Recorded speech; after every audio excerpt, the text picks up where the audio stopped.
हम लोग अपनी चर्चा में अग्नि तत्व के बारे में बात कर रहे थे, अग्निदेव के बारे में बात कर रहे थे।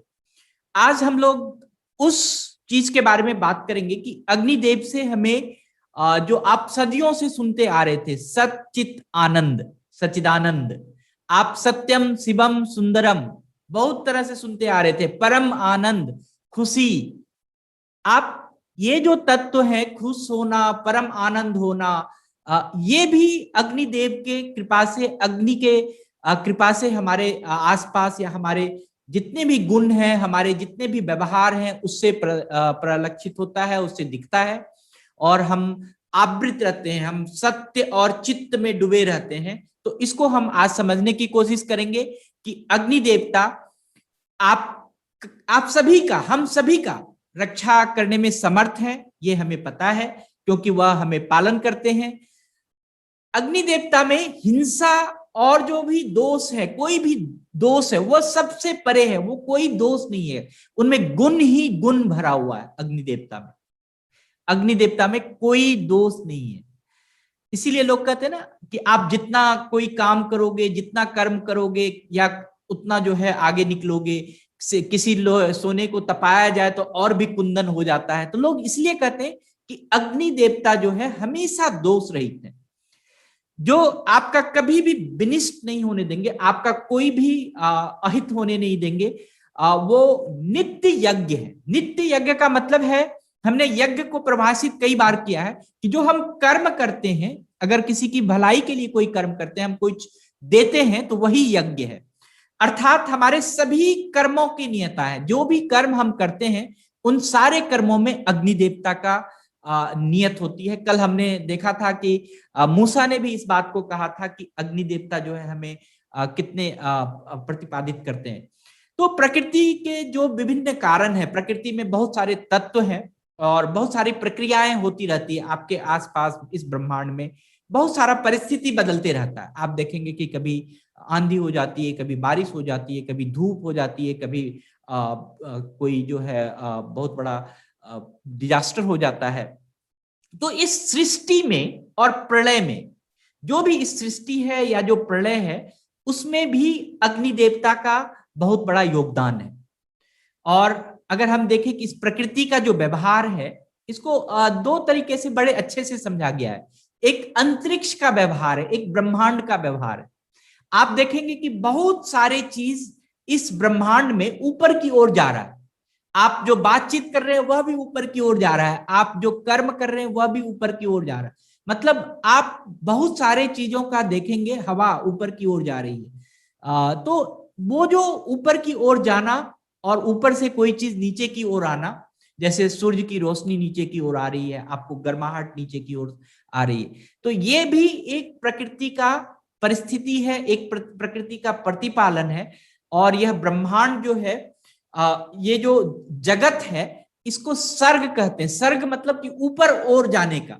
तो ब्रह्मांड की ओर जो जा रहा है, हम इसको बाद में स्वर्ग कहना शुरू कर दिए, लेकिन इसका जो शाब्दिक अर्थ है सर्ग है। सर्ग का मतलब है ऊपर की ओर जाना। तो हम जितने ऊपर की ओर जाते हैं, हम उतना लगता है कि हमारे अंदर जो है ऊर्जा प्राप्त हो रही है।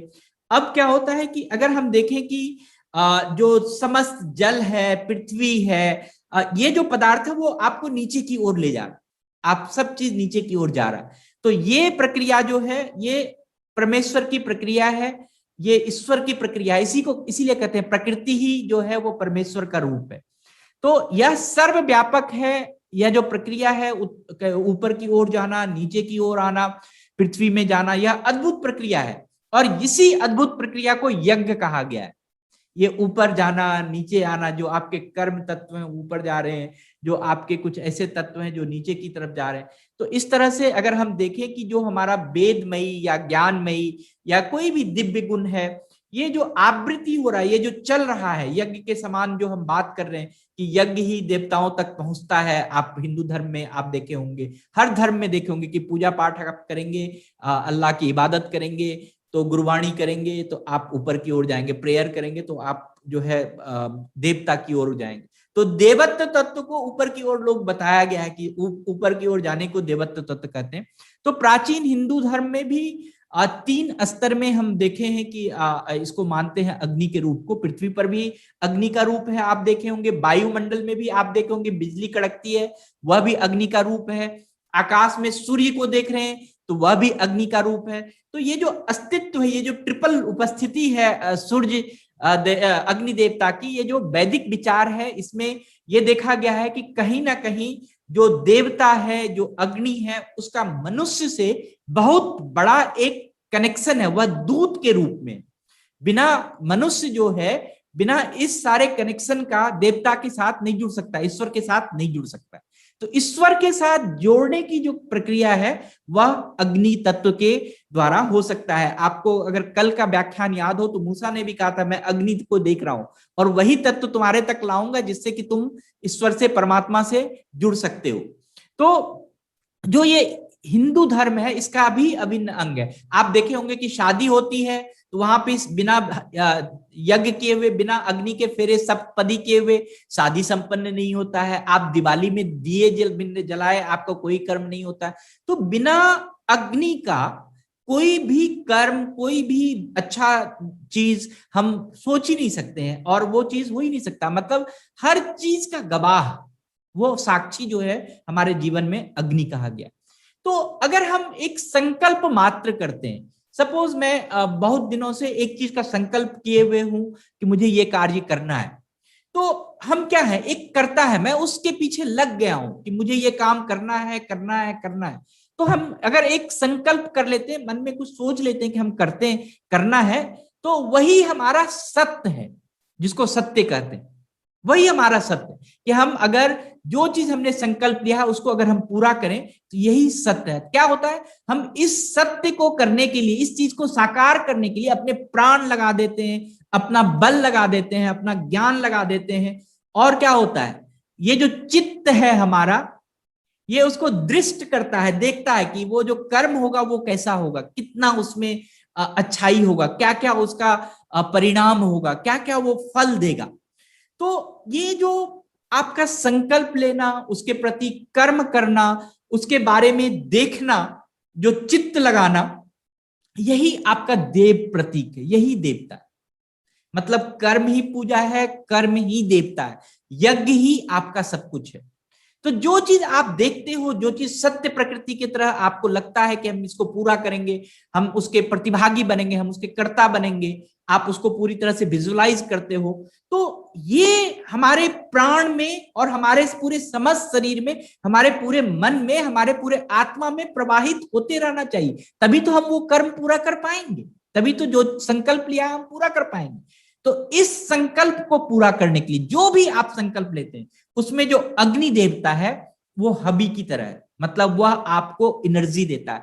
आप उसको जो हवन में सामग्री डालते हैं, आप जो समिधा देते हैं, वही है लकड़ी की तरह कि आप उसको प्रज्वलित कर सकते हैं। तो अग्नि देवता आपके हर ज्ञान में, आपके हर कर्म में, आपके हर शक्ति में प्रेरणादायक है, सत्य स्वरूप है। यही सत्य है कि बिना अग्नि देवता का आप ये जो विलक्षण जो आप काम करते हैं, बहुत अति रूप में काम करते हैं, सभी देवों के साथ जो है आप उसके आप देवों से जुड़ने की कोशिश करते हैं, ये सिर्फ और सिर्फ अग्नि देवता की आराधना से संभव है। तो आप हमेशा जब भी आप कर्म करें, अगर अग्नि देवता की आराधना करते हैं, आप कहते हैं हे अग्नि देवता, आप ये जो यजमान है, जो आप कर्म कर रहे हैं, जो यज्ञ कर रहे हैं, जो भी काम कर रहे हैं, आप अगर उसको में धन, धान्य, संपत्ति, संतान, जो भी चीज, पशु, समृद्धि, जो भी चीज चाहिए, वो अगर आप चाहते हैं कि ये चीज का हो, इससे मेरा कल्याण हो, तो आप जितने भी कर्म करेंगे अग्नि देवता को साक्षी मान के, वह भविष्य में आपका बहुत ही साकार हो सकता है। तो जो सत्य के बारे में बात कहा, सत्य जो है वही आपका जो कर्म का संकल्प है, वही सत्य जो आप सोचते हो कि हमें ये करना है। और चित्त जो है, जो आप इसको विजुअलाइज करते हो, यही आपका चित्त है कि कैसे काम करना, कैसे उसके बारे में हम मनन करते हैं, कैसे उसके बारे में प्लानिंग करते हैं, कैसे उसके बारे में सारा दृष्टांत बनाते हैं।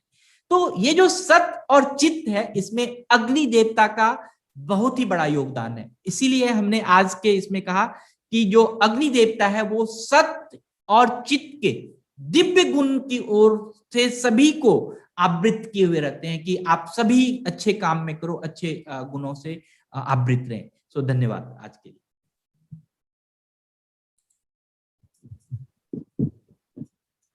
नमस्कार सर। कि अभी आलोक जी जो बात कर रहे थे ना, कि जो उससे मैंने निष्कर्ष निकाला है कि नंबर 1 तो अग्नि हमको शुद्धता प्रदान करती है। कोई भी चीज अशुद्ध हो जाती है, कुछ हो जाती है, हम उसको गर्म करके शुद्ध कर लेते हैं, उसके कीटाणु मर जाते हैं, जंस मर जाते हैं।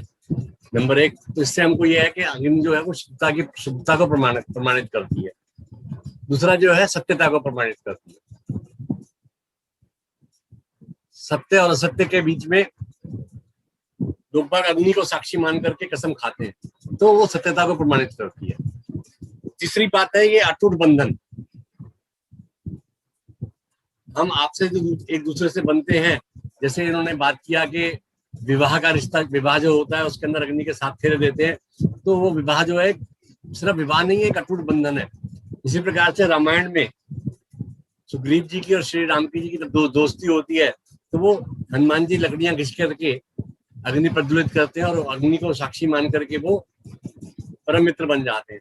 तो ये अग्नि जो है हमारी शुद्धता को, हमको शुद्धता प्रदान करती है, सत्यता प्रदान करती है और अटूट बंधन में बांधती है। ये तो आज की बात का सार हुआ। फिर किसी ने मेरे से कहा, एक सज्जन मेरे से बोले, कहने लगे भाई हम जो भारतवर्ष में रहने वाले लोग हैं गुड मॉर्निंग क्यों बोलते हैं? गुड मॉर्निंग नहीं कहना चाहिए। बोले गुड मॉर्निंग जो है ये अंग्रेजों का या पाश्चात्य देशों के रहने का जगह है, उनके लिए कहने का है। वो इसलिए क्योंकि वहां पर बर्फ बहुत गिरती है, और जब बर्फ गिरती है तो लोग बाग घरों में कैद हो जाते हैं, और जब बाहर निकलते हैं तो किसी व्यक्ति ने कहा व्हाट ए गुड मॉर्निंग, तो वहां से गुड मॉर्निंग का प्रचलन शुरू हो गया, और हम इसको सुबह मिलने के साथ में गुड मॉर्निंग करना शुरू कर देते हैं। मगर हमारे यहाँ जो है वो प्रणाम। तो प्रणाम में क्या है? प्रणाम करने से क्या होता है? प्रणाम में प्रेम है, प्रणाम में अनुशासन है, प्रणाम में शीतलता है, प्रणाम आदर सिखाता है, प्रणाम से सुविचार आते हैं, प्रणाम से झुकना सीखते हैं, प्रणाम क्रोध को मिटाता है। तो जब हमारी सभ्यता के अंदर इतना सुंदर शब्द दिया गया है प्रणाम या राम राम, तो इनको छोड़ करके हम गुड मॉर्निंग क्यों करें? मैं तो इसको अच्छा नहीं समझता हूँ, बाकी आपकी इच्छा है। तीसरी बात जो मैं कहना चाहता हूँ कि अग्नि जो है वो हमको जीने की लालसा देती है। अग्नि जो है वो हमको जीवन के लिए प्रेरित करती है। वायु जीने की स्वतंत्रता देती है। जिस प्रकार से पवन जो है स्वच्छंद रूप से इधर उधर बहती है, तो वो हमको स्वतंत्रता प्रदान करती है। पानी जीने को सताता है। पानी भी हमारे को जीने की लालसा पैदा करता है, क्योंकि जल के बिना कुछ भी संभव नहीं है, ना खेती होगी, ना हम पी सकते हैं। धरती जीने की वजह है। धरती है तो हम जीवित हैं, धरती नहीं होगी तो हम जीवित नहीं रह सकते हैं। और आकाश जो है वो हमको अनंत का आभास कहलाता है कि आप जितना मर्जी करते जाइए, सदकर्म करने का कोई अंत नहीं है। तो आकाश की तरह आप बनने की कोशिश करिए तो बहुत अच्छा रहेगा। इसलिए कहते हैं कि जो आ रहा है उसे आने दो, जो जा रहा है उसे जाने दो। जो आ रहा है उसे आने दो, जो जा रहा है उसे जाने दो। अपना ध्यान केवल उस पर केंद्रित करो जो बचा हुआ है। जो हमारे पास में उस पर अपना ध्यान केंद्रित करो। तो बचा हुआ क्या है हमारे पास में? हमारे विचार हैं, हमारे कर्म हैं, हमारी अच्छाइयां हैं, उनके ऊपर हमको ध्यान देना चाहिए। तो अगर ऐसा हम करते हैं तो हमारा जीवन कठिनाइयों से और चिंताओं से मुक्त हो जाएगा। नमस्कार, धन्यवाद सर। मैं आप सभी को कहना चाहूंगा कि अगर आपके पास कोई किसी को धन्यवाद ज्ञापन करना है, किसी के लिए कोई आभार है, तो आप बोल सकते हैं। आप अपना माइक अनम्यूट करके बोल सकते हैं। आपका माइक अनम्यूट हो सकता है। आप किसी को भी कोई थैंक यू बोलना है तो बोल सकते हैं। हेलो। हाँ जी, आपकी आवाज नहीं आ रही। हेलो जी सुमन जी बोलिए। मुझे मेरी संस्था को जी धन्यवाद देना है सर, विशेष जी। धन्यवाद देना, कौन क्योंकि सी मैंने संस्था है मैडम आपकी? प्रथम मुंबई शिक्षण उपक्रम, जी जी। तो मुंबई प्रथम में जितने लोग हैं, जितने उसके कार्यकर्ता हैं, जो उसके संस्थापक हैं, सभी को धन्यवाद कि उन्होंने सुमन त्रिपाठी जी के मन को आनंदित किया है और उन्होंने दिल से आभार व्यक्त किया है। सो सब प्रथम के सभी लोगों को कोटि कोटि धन्यवाद। और किसी का कोई प्रश्न है किसी के पास? ओके। अगर आपके पास प्रश्न नहीं है तो मैं आपके पास, आपके दिमाग में एक प्रश्न छोड़ के जाता हूं कि आप एक बार सोच के देखिएगा कि बिना अग्नि का, बिना आग का हम जीवन हमारा कैसा रहेगा। अगर आग नहीं हो तो हमारे जीवन में क्या क्या चीज नहीं हो सकता है।